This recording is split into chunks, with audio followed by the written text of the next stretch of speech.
Guys, welcome back down to JD Golf Academy, where today we're going to do a club comparison on the brand new Titleist 718 MB iron against, well, something that you might find in your granddad's golf bag. Okay, so there's going to be four categories that we're going to judge both of these clubs on. Number one is going to be distance, the average distance that both of these clubs produce. Number two is going to be forgiveness, so if I don't quite get a good strike out of the club, then how far does it go, how much distance am I losing, or where does the shot go, either left or right. Number three is going to be control. What kind of shot shaping can I get from these clubs? Can I hit a low ball flight with these? Can I hit high, fade, right to left, all those kind of things. And then number four is going to be price, and then obviously aesthetics, how I like the look of them, how I like the feel of them, and just the general sound of the club after I've hit them, and would I be happy to take one of these clubs out on the golf course to play with. So guys, there it is, there's enough talking. Let's see how both of these clubs get on. Okay, so the reason I chose both of these clubs is because I think they're very similar in head design. I wanted obviously an equal comparison. There's no point putting a cavity back up against a blade, for example, because it's just not going to give a good, true representation of what both of these clubs can do. So I had a Nippon NS Pro shaft, stiff in the Titleist MB, and to be honest, I couldn't tell you what was in the Heritage iron. Again, the grip size, you can see a bit of wear and tear on the Heritage iron as well, but obviously it's had a bit of a life, and obviously seen quite a few golf courses. So this is me hitting. We'll do the Heritage first. In terms of the way the club felt, as soon as I hit it out in the middle, it actually felt really good, but I did get severely punished if I caught it out the toe or the heel, which I can see in a couple of these shots. You'll see my two pulls, which was my bad shot at the moment, and I got severely punished. There were a good 20 yards left of target, and the good shots were good, so I couldn't complain. So if I was hitting it well on the day, I think I could get away with these.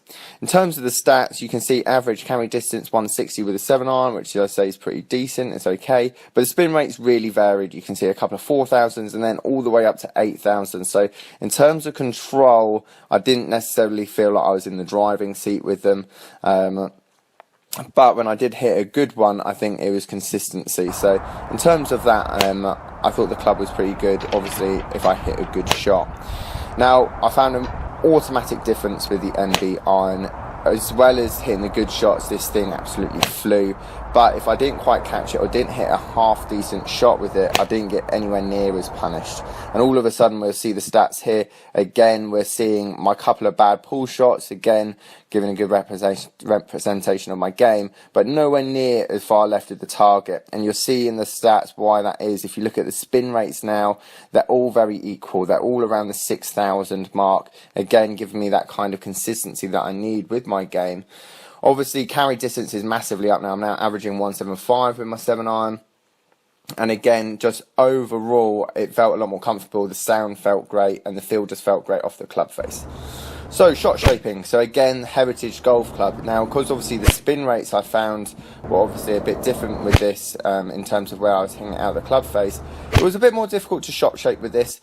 I definitely could do it, but you can see how much more I was having to work the golf club, trying to get that back into on target, trying to hit a fade, hit a draw. I'm not the best shot shaper, I'd say, in the world, but I found it a lot more tougher with the old Heritage Golf Club than I did with the MB iron. And you'll see in the shot traces with the MB, everything was a bit more tighter, a bit more tucked in, and yeah, I just found with this iron, it was just a lot easier to manoeuvre that golf ball and not necessarily have to hit a big slice or a big draw to try and get that kind of shot shape if I was trying to get it around an obstacle, tree, or shape it with the wind. Okay, so in my eyes, that MB outshone the Heritage Golf Club in every area.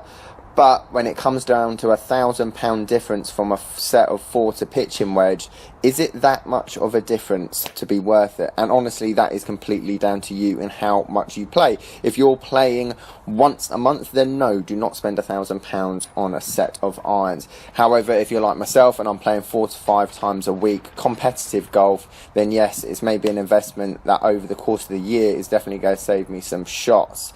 So overall, I think both of the clubs are decent in their own way. You've got to factor in the price. If you put the Heritage Golf Club in the hands of Spieth, Thomas or McIlroy, at the end of the day, they're still going to break 70 with them.